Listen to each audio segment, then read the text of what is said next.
I think when it comes to green growth, sustainability, energy transition, India has a lot to share, absolutely a lot to share with other developing countries because we started again with nowhere. We started with nothing. We're deploying electric mobility as a solution in a way that is faster than many countries. With our UPI stuff, we take it for granted. Countries find it exotic that we pay for a banana with a ATM or some. We're sitting in Delhi right now. You can see blue buses and nowadays you can see green ones. And also saffron. Now you see saffron ones as well. You see them all across the country. Correct. So I think we should take credit as a country for doing this. What's next for electric buses in India? It is a multi-billion-dollar opportunity. What do you think about battery swapping for heavy commercial vehicles? Do you think it is going to be successful? It is the only solution. Has to be successful. I can't wait for 3 months minimum to put up a charger. I want swappable stations to be put up there. Talking about the industry, perhaps sustainability, energy or EV, as much as I hate to say this, but it has been traditionally male dominated. So how did you navigate that for young women who are aspiring to lead the clean tech space? What one advice you want to give them? Hello everyone, welcome to another episode of The Smart Switch. I'm your host Tanmeet Kaur Ahuja, and today I'm delighted to be joined by a pioneering force in India's electric mobility transition, the lady behind the electrification of buses and one of the most respected voices in global energy transition. Please welcome Ms. Mahua Acharya, the founder and CEO of Intent. Welcome to the show, ma'am. Thank you. Thanks so much, Tanmeet, for having me. And it's really good to see that you're doing these podcasts to get the message out. So all power to you as you do that. So with over 2 decades of experience in green finance, in carbon markets, in renewable energy and electric mobility, and you've also worked at the World Bank, CSL, Convergence Energy Service Limited, where you guys were also reporting to the Ministry of Power, and now with Intent. So over the years, what has been your definition of sustainability and has it evolved? It has evolved for sure. In my early career, as I joined the World Bank, I started working on carbon markets.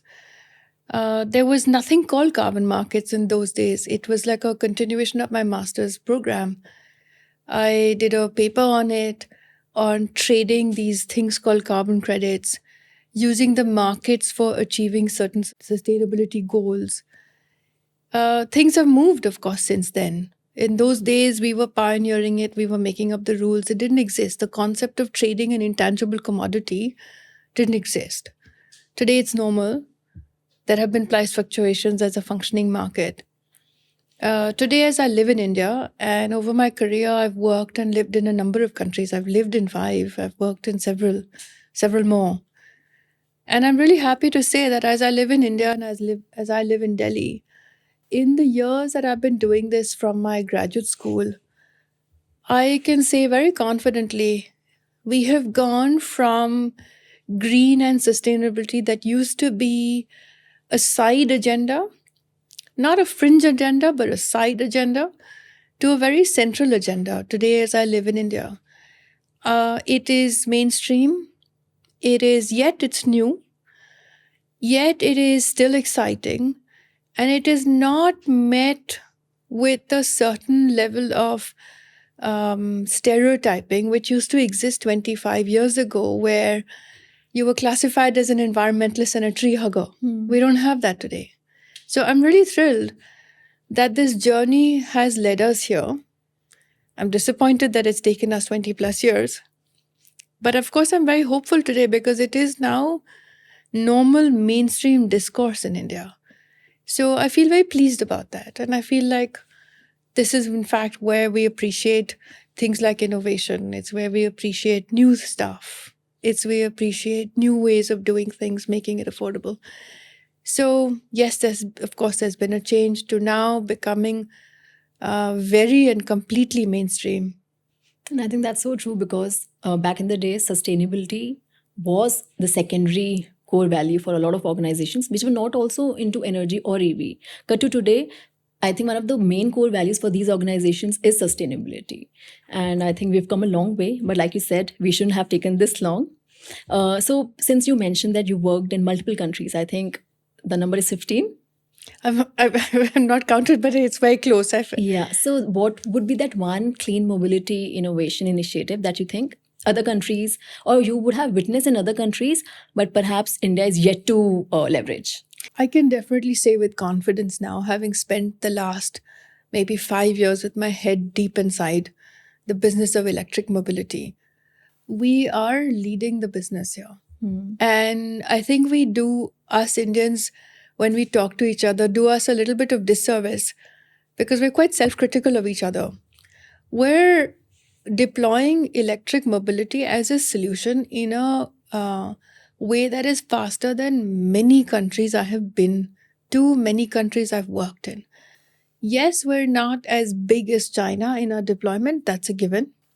But outside of that, we have a government that's been pushing it for some years and pushing it with the level of seriousness. In other words, pushing it, making mid-course corrections as need be, taking feedback. So doing everything that is necessary to push the agenda forward. We've got an industry such as yourselves that have now grown so big. So I think in all the countries that I've certainly worked and lived with, I can say with confidence this one topic. The topic of sustainability and the business of green and the transition of our energy system, for example, we are really well ahead. Our electric bus program, which I'm very thrilled to say as I sit here, we're sitting in Delhi right now. You can see blue buses, and nowadays you can see green ones. And now also saffron. Now you see saffron ones as well. You see them all across the country. Correct. And when we were doing this tendering, at that time we were very thrilled with ourselves that our first tender was so big. This program is the second largest in the world today in terms of deployment, in terms of contracting, in terms of production.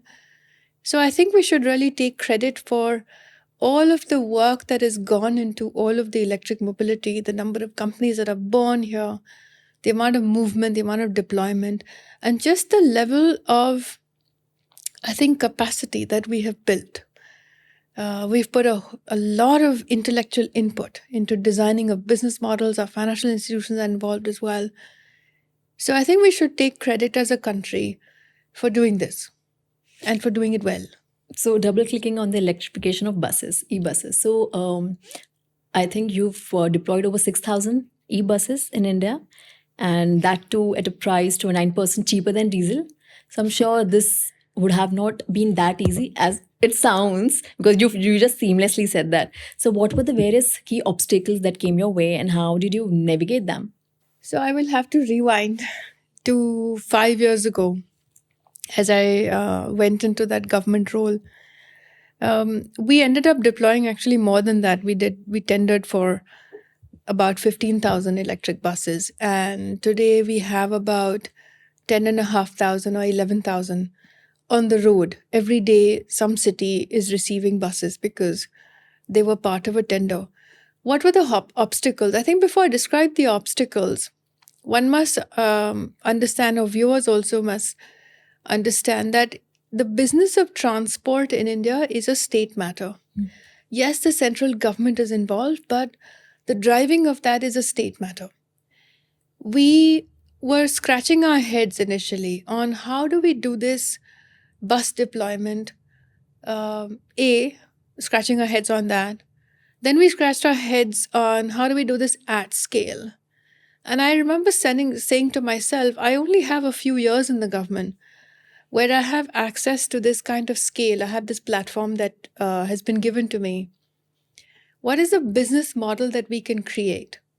And the one that we ended up creating was we standardized conditions under which states or our state transport, we call them undertakings, but they're the transport companies. They are normally in the habit of buying buses. So they buy the buses, they own the buses, they run the buses, they manage the drivers, the tires, everything, the diesel, the spare parts. That business is not necessarily the way we could scale going forward because electric buses cost 3 times that of diesel. And they don't have the money to spend to do that. So we designed a business model that made them buy a service now. A big hurdle to cross was to convince state transport companies that you should change your business model and then convince them that they should sign on to a common tender. and a common set of terms and conditions that would govern them. This was a little unheard of in the early days because a lot of cities looked at me with a great deal of suspicion initially, And with a lot of reluctance. and a huge and a good serving of reluctance, because we took away from them their ability to standardize a contract. A contract was always made for Bangalore, by Bangalore, for Delhi, by Delhi. And that was the way we were doing. But how would I get scale if I'm going to limit myself to 300? And it's not centralized. And it's not centralized. The only way to do it was to convince them. And I can definitely say, with a fair bit of satisfaction, that we got that price point. It became cheaper than diesel because we got scale. So we had participants, we had cities that agreed to be part of a central process, to be part of a central contract. So we had one contract where different cities signed up. That has never been done before. That took a lot of energy, and it took a lot of persuading and everything. It took a lot of travel. But I think we were all very we were the happier for it because we got a price that was cheaper than diesel, and that's really how the program took off. So of course there were smaller hurdles. Nothing in life is smooth sailing. Nothing in life comes served on a platter. Nothing in life is served on a platter. And if you don't have grit for these sort of things, I think, at the end of the day, it all worked out. We had many people involved in it. I tell people a lot, and I must always tell people that it wasn't just me. Of course not. I had players, I had many players who were part of this. As we sit in Delhi, those buses didn't come because it was me doing it. They came because the government of Delhi signed up to this big project. The government of Karnataka signed up, and like that, Telangana signed up. So we had a lot of people that signed up to this initial exercise. So one really, I feel, has to be given credit to this little group that we had formed, who said whatever they must have said, but at least threw their hat in the ring and said, let's go for it. And so that's how we got scale. And then the business model became a little bit more normal now. And today it's a very accepted business model that there's one contract, one tender, and different states raise their hand and they put their demand in there. And I think now this has become the norm. I'm so happy about that, yes. I have a personal question. So since I've heard you speaking about your journey of grit and glory, so I know that you have been one person who's always led from the front. And talking about the industry, perhaps sustainability, energy, or EV, as much as I hate to say this, but it has been traditionally male dominated, right? So how did you navigate that? I tell everybody, I tell myself, I tell a lot of younger ladies, I don't see the world like that. I don't see the world as a place that's gendered. It would be very depressing if I did that. So somewhere in my career, I was told by mentors and bosses that if you see the world a certain way, it's like racism. You see the world with racism in your eyes, it will always look colored. So I don't see the world in this sort of gender format. Now that said, yes, women are a minority. In the automotive world, women are a bigger minority. Correct. More than mobility, because EVs today is, we talk about EVs in the context of mobility. There are new companies. So how do I see the world? Of course it is gendered. Of course it's male dominated even today. But that is also legacy. If I rewind back to my college days, people that did mechanical engineering would have had one or two girls in a BTech degree. 20 years later, 25 years later, if I were looking to hire people to lead an organization, how many women were there who have done their engineering degrees, and who would I get from? So the data set itself is small. Outside of any social anything, we just don't have that kind of data set. So I don't see the world so much as me as a woman in that space, as much as what can I do to move an agenda forward? And if some of that is to make space, which I try and deliberately nowadays do, make space for women to be comfortable, younger women to stick their neck in and then stay the course. I was reading this book by Sudha Murthy ma'am, wherein she mentioned that while she was undergoing her engineering back in Hubli, back in those days, she was the only female engineering student in her college. But, after good 30-40 years, when she traveled back to her college, there were, people from both the genders, and that was the norm. So I think I totally relate to this when you say that, yes, this is a male dominated industry, but you don't have to take it that way. And I think that's a good coping mechanism, I believe. I hope so. So another question. So for young women who are aspiring to lead the clean tech space, what one advice would you want to give them? To the extent I can project, we all humans have a tendency to project. If they see the world a little gendered, it becomes a difficult place to be in. Now, as a woman coming in, if you notice that you're the only woman in an area, you sort of owe it to yourself to make space for more women to come in and to the community. And it is a given that it's the more diverse a group is, the quality of output is in fact better. It's certainly deeper. The quality of thought is deeper. So what advice would I give them is to stay the course, not because they're women, but because if you're following something you want to do, if that is really what you want, if you're pushing something, I'm not convinced the EV world is any more different than any other world. So I wouldn't separate it based on gender as much as I would separate it based on what people want to do and what phase of life they are in. There's more fear. There's a different kind of fear when you're younger. And there's a different kind of fear when you're a little bit older. I'm not sure that changes man versus women. Correct. It has nothing to do with gender. It has probably nothing to do with gender. So I was also reading this that you took a significant pay cut to serve the country. And I believe to choose passion over purpose is always not easy. So what inspired that leap? I had been, I think there was a part of me that was searching in my career for impact. That's a given, and one articulates that as I think one gets older, or maybe as I was getting more senior, there were many parts of me that felt like I've achieved the roles that I've wanted. I've reached a certain level in an organization. I was in the international multilateral world. But there was a part of me that was wanting something bigger. That's the only, let's say, worm I had in my stomach and a bit of an ache in the belly that I have a little bit of energy and I'd like to be able to apply that for impact at scale. Now, the government is the only institution that I can say gives you access to that scale. So, of course, one took a pay cut.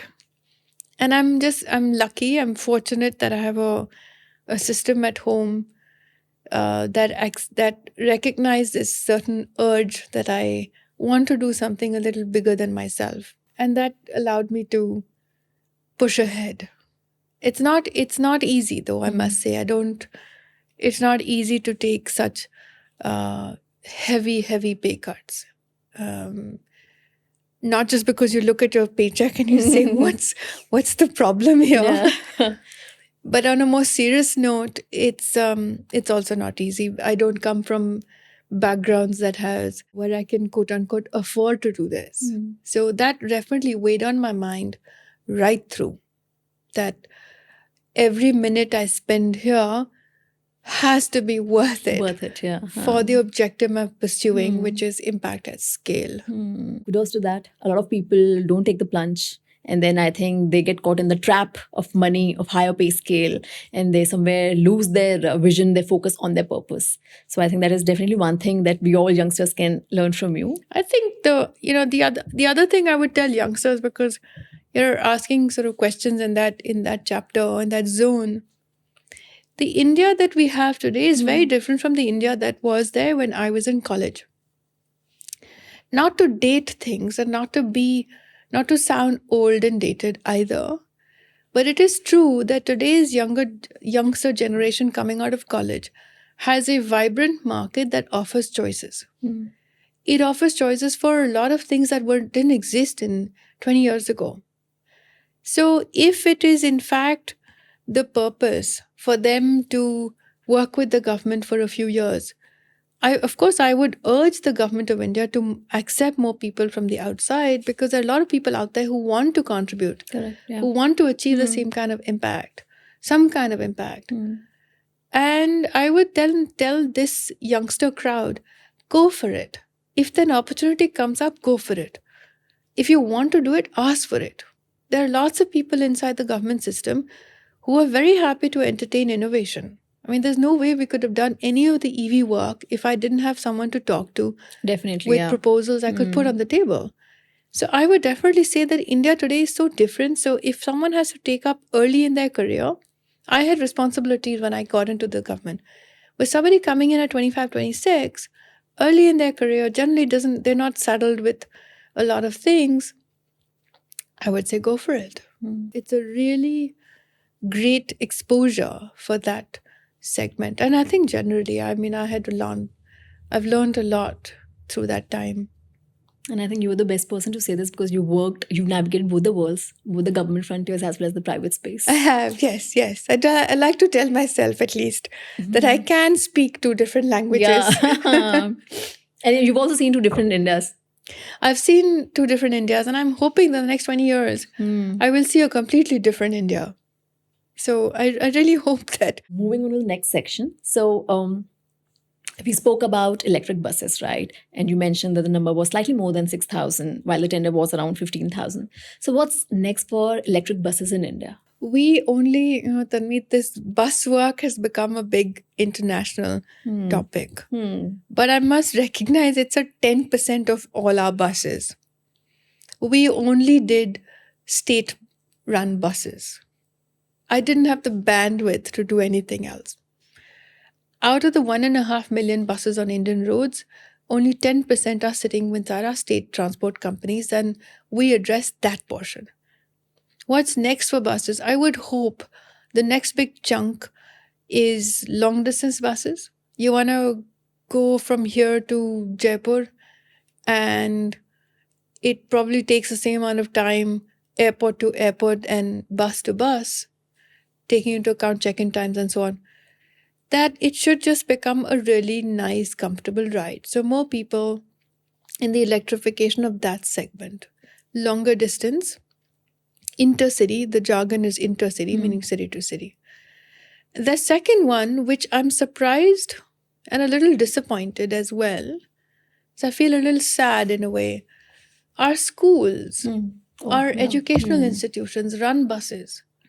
It's a live project for young kids who are aspiring to be fiddling around with batteries and tinkering around in a physics lab and a chem lab. There's a live experiment of a battery inside there. There are wheels that are turning. There are things that move. I have a young son who's fascinated by a wheel that moves. A class 4 student is going to be equally fascinated with that. So I'm a little sad in a way that our school system has not pushed, I think. And I'm also equally sad that we don't have so many buses, school buses on our roads. So what's next for buses? Certainly the longer distance buses. I mean, there is a willingness to change on that side. That market has seen that these buses are moving, they're working well. They're very popular, by the way. I've done a lot of I've taken groups around, and I've seen that people are standing at the bus stop, and they watch the CNG bus go by or the diesel bus go by, and they wait for the electric, even if it's a few minutes later. So people want to do that. So I think what's next for buses, I would hope, is of course fill the cities. I mean, now every city should be racing to get to 100% electrification.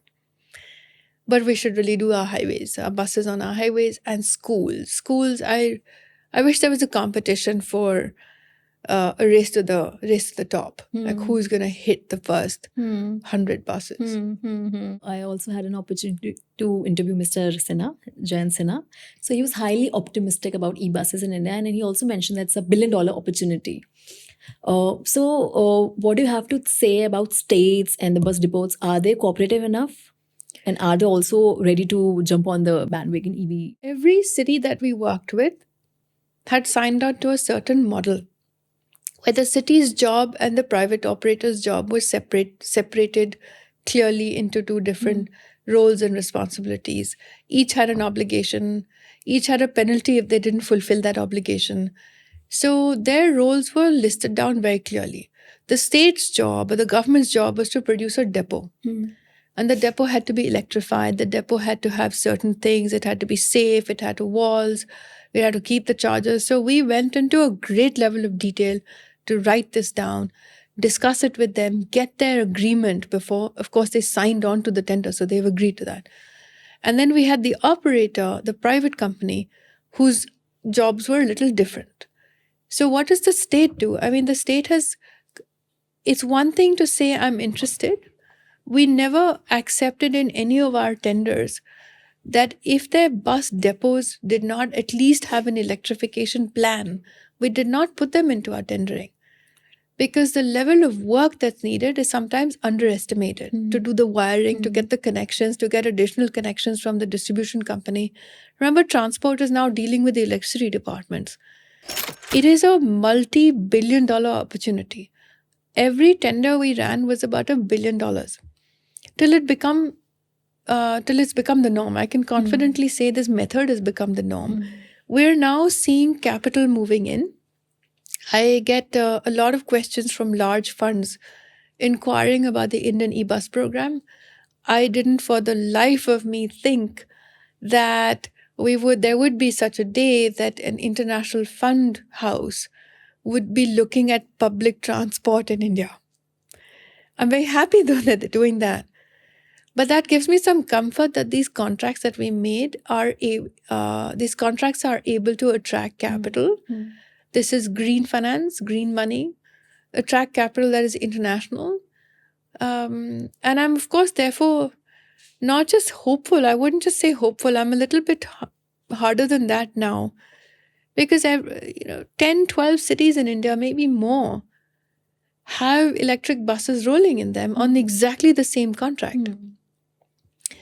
What is now left to do is the fund houses have to get in, and electric mobility for public transit systems is a very specific, and sorry to get a little jargony, is a thing, is an asset class. And I'd like to see infrastructure capital move in, sit there patiently, work with the government and the private operator on both sides to build an absolutely robust, digitally operated system. One of the regrets I have is that we didn't have time to digitize the whole thing. Digitization creates transparency. It creates ease of just doing business. You can still pay cash to a conductor in a city bus as you jump in and you buy a ticket. But there's a lot of fear from investors that I hear that is the ticketing paperless.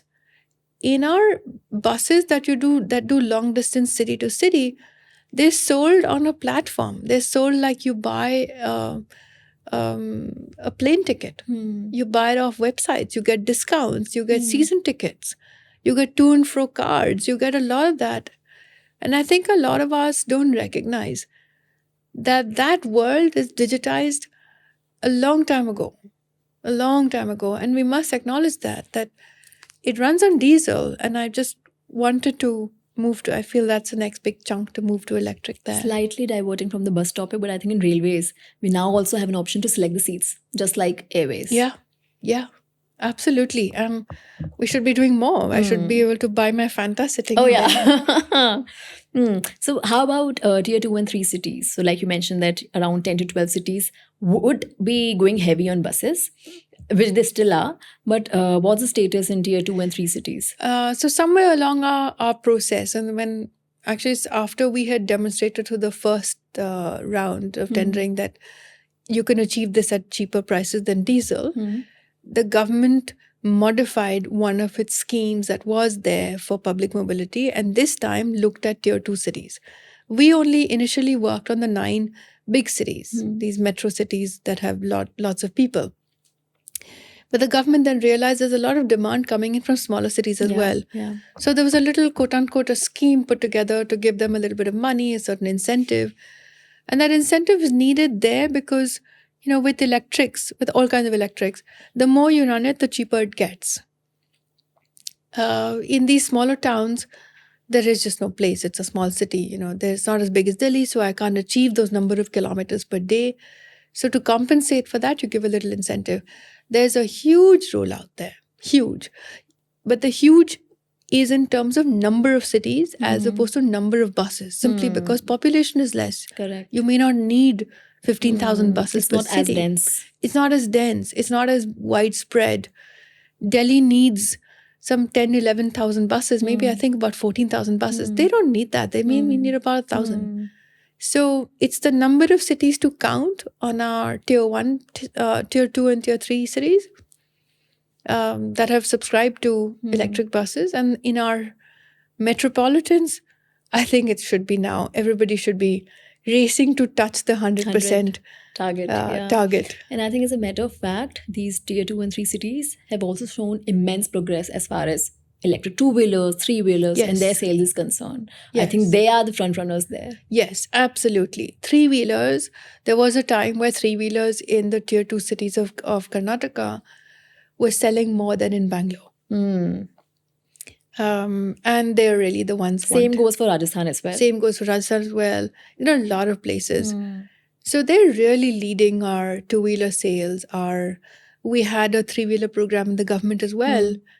And we were selling more into tier 2 cities than we were selling in the bigger metros.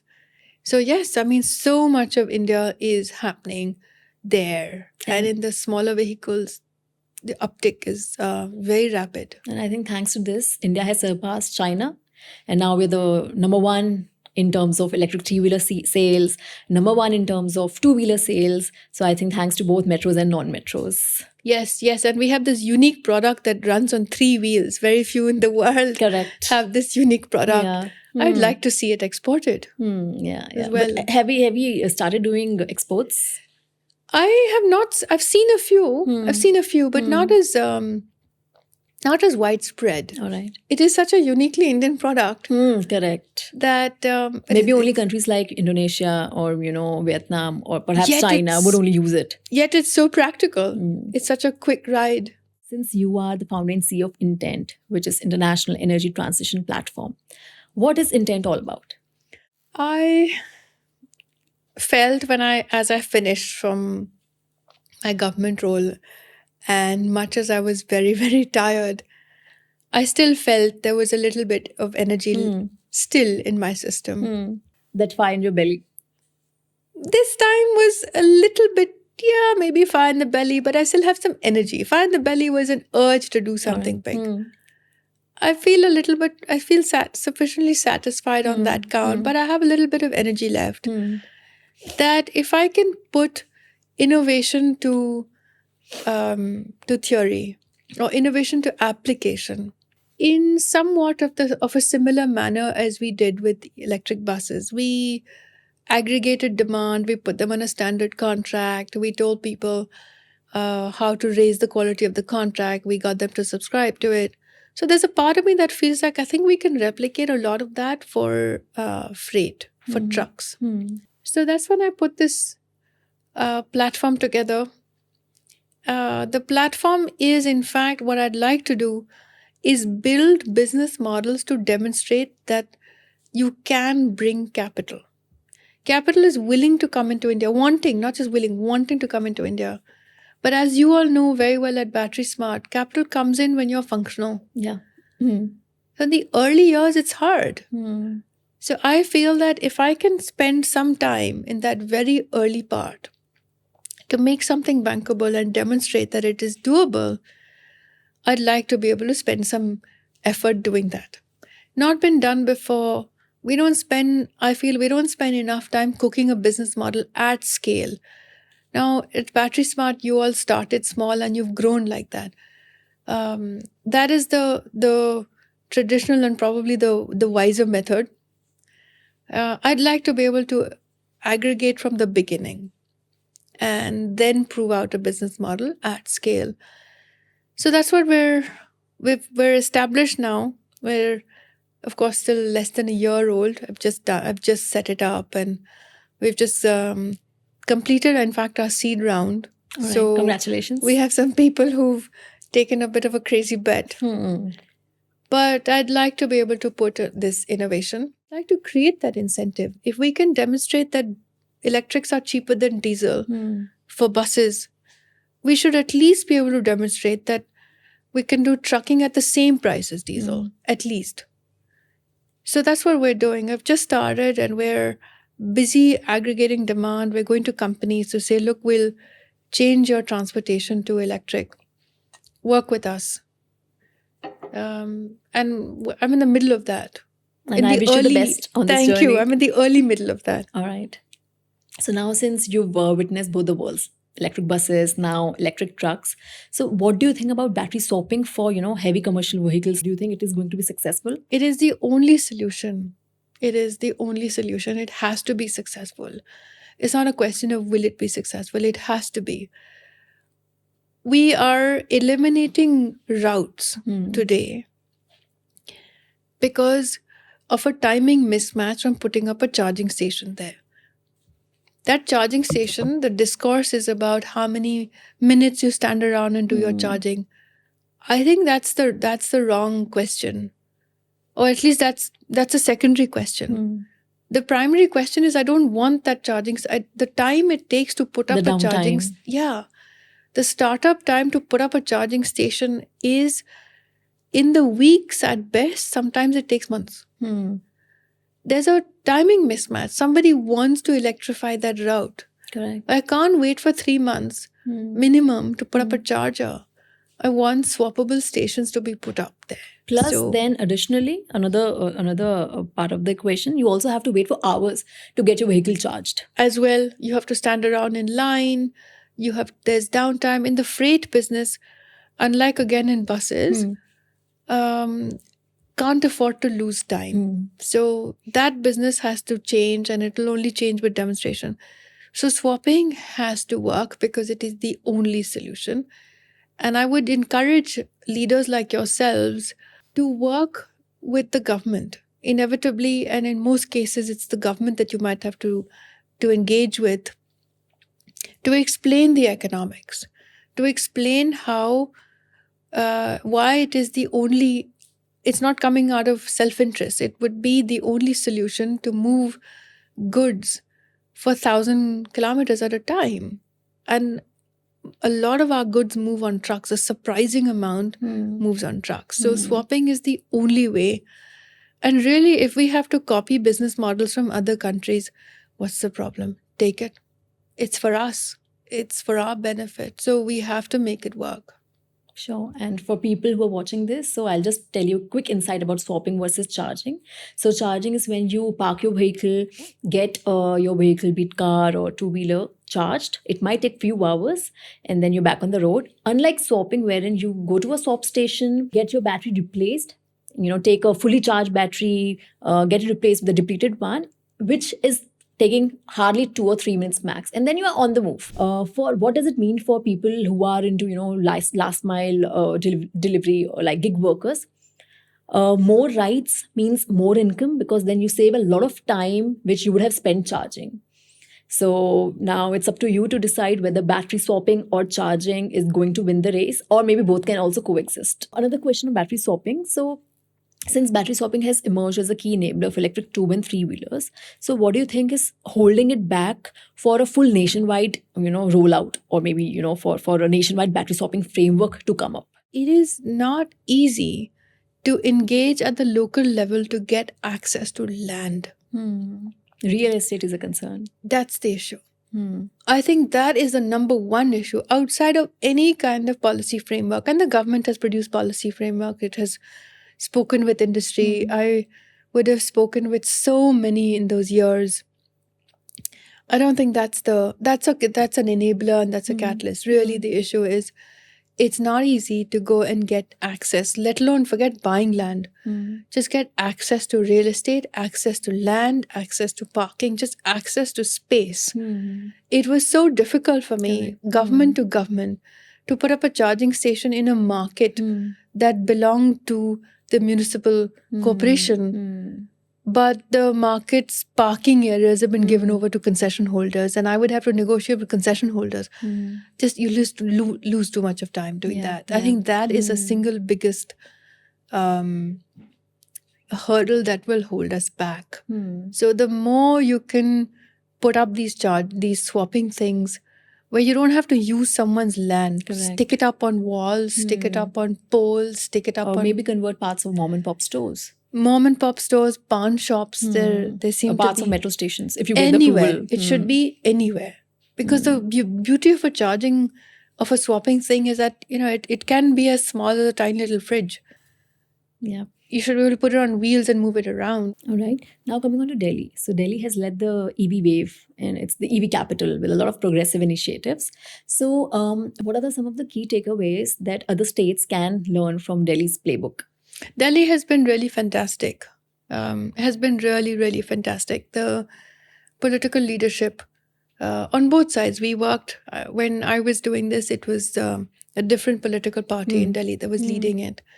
The current political leadership is very, very gung-ho as well. And Delhi has been fantastic as a city to push forward for electric mobility.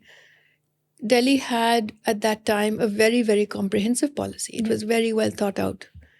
And in many ways, we used the Delhi policy as somewhat of a model for other cities and states to follow, or at least say this is how Delhi did it. And I can say that many used patches of it. All of it was not always applicable. It depended on which cities you're working with.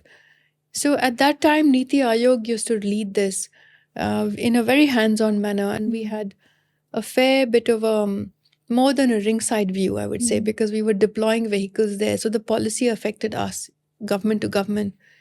So Delhi has been fantastic. This time around, the newer policies are, of course, so much more mature because so much experience has gone by. And it's really great to watch the policy that is coming out now, where Delhi says with such confidence that we're going to go 100% electric by this year for that vehicle, this year for that vehicle. I tell so many of my international colleagues that, look, if you really want to see political leadership, you need to come to these sort of cities. Look at version policy number 1. Look at how many times there were so many changes made, because that just reflects the government's working with you to deploy at scale. But then that said, plenty of other cities came on board. It just so happened that Delhi was thinking about it perhaps earlier than the others, but many came on board. And I think as far as Delhi government is concerned, I think they're actually walking the talk. Even I'm from Delhi. I see a lot of charging stations, swapping stations, these Devi EV buses on the road. And I think almost every kilometer, or maybe lesser than that, you'll find at least some sort of stations for electric mobility. And this change has happened, I think, hardly in 1 or 2 years maximum. And I'm sure it's going to mushroom even further. Yeah. Delhi has been... I do want to see many more though. Yeah, of course. But it's been a good place to work. What learnings can other developing countries adapt from India? I'll take the second one first. I think India is in a really good place. We've only been talking about electric mobility. Our renewables program is very successful. We have demonstrated over the years that renewables is, of course, cheaper than coal. We're now struggling to make renewables displace coal with battery. We're now working on that. We have a very, very solid renewables program for 15 years. And we have injected an incredible amount of renewable power into our grids. I think India has many stories to share, certainly with the developing world, because we started again with nowhere. We started with nothing. Correct. We held on to that program. The government held on to it. There was a dialogue that was created with the market, and we built a system around it. Today, that's happening with electric mobility as well. So I think when it comes to green growth, sustainability, energy transition, India has a lot to share, absolutely a lot to share with other developing countries. And I would hope that we become a place where India can lead on business models for this. Look at our UPI stuff, we take it for granted. Correct. Countries find it exotic that we pay for a banana with Paytm or some Digitally, yeah. digitally. And now other countries like France are, as well, adapting yeah. the same. Yeah, I don't carry a wallet for the most part. Now, I think people find it exotic that a developing country is able to do this. I used to live in Korea. I never carried a wallet in Korea. It was the norm there. You play with your phone for everything. It's the norm here. Correct. So I think we have a lot to put out there to share with the international community. So I think India is in a good place to put that. We just have to be mindful that we don't lose steam. Yeah. We have to be mindful that, when you do something well, people expect more of you the next time yeah. around. So India has to stay the course on that. I think Niti Aayog had done really a lot of work on that. From a person who has rich experience navigating both government as well as the private space, what do you think is one commonality and what is that one difference in terms of, especially when it comes to creating impact at scale? The commonality is there's a willingness amongst people to think differently. And I would definitely say that is prevalent in India, much more than some countries I've worked in. Not all, but prevalent here. I think that's a common thing. Both sides want to see a different country, different world. You have to select who you work with, of course. But that's anything in life. That is a commonality. What's the difference? I think expectations around pace. Prior expectation around pace and pay. Pace and pay, I mean, yeah, pace. It's just, that is, yeah, I can't comment beyond that. No worries. I have no words on that. Yeah, pace and pay, of course. And where do you see the next big opportunity in India's, electric mobility landscape? We have, I think, our opportunities in the shorter term. It's to do with things like swapping, differentiated vehicles. Buses are a commodity. I was on a call today where people want to change heavy earth-moving equipment. I mean, it's a small market, but it's there. So it's moving to the next level. On electrification and the use of batteries, can we please use those batteries to free the grid? Yeah. Can we please work on regulations to sort out encumbrances, to allow those batteries to free the grid? Can we work on digitizing the grid itself? It takes us weeks before we can find a location for a charger. Because our information is inside distribution companies who have kept them over the years, largely in systems and files and physical And files silos. often, as well in silos, right? So we really should, in order for the electric mobility business to engage with the power system, which is really the business of transition, Delhi needs about 350 to 400 megawatts just to charge the buses. Delhi has to buy that power from somewhere. If I was able to talk to the grid, I might be able to get some portion of it Correct. through engagement with communities such as yours and mine, households such as yours and mine, where I would engage with the grid and it would tell me when to switch off my charging or when to switch on my washing machine. So I think we have a big chunk of opportunity there now as we move from R&D type new technologies on the battery front to engaging with the power system now, to making it possible for individuals to start engaging with the power system. Just merge these two sectors. We still are, unfortunately, very much power sector and mobility sector. We talk of these two as two different things. They should really come together. Correct. Much more. And in a way, both are contributing to India's net zero emissions. So Both the are goal is the same. Absolutely. The goal is the same. The mobility people want renewables because it's cheaper. The power sector wants renewables because it's cheaper. The two don't always talk, and they don't talk the same language, for sure. This has been really insightful so far. So before we wrap up the session, I would just want to end by a quick rapid fire. So starting with the first question, one policy that changed the game for EVs. It's a little geeky, but I will put it out there. People say fame. It's not. Oh yeah. It's not just fame. Fame is this one incentive system that existed in the government for electric mobility. But there was a certain change that I have to give credit, and one must do that, to Niti Aayog in that time for picking it up and changing the way that subsidy was to be given. What changed is that fame was now going to be given for buses only if buses were done on a service basis. Okay. So more than the policy, the execution of the policy. The execution, the definition of how that money went out was to be given on a service basis. And moving on to the next one, swapping or charge for you, which wins for public transport? Both. They just have to be omnipresent. Correct. That's the condition. That's the condition. Yeah. All right. Moving on to the next one, EV milestone that you are personally proud of. I have an electric car. It's my 4th year.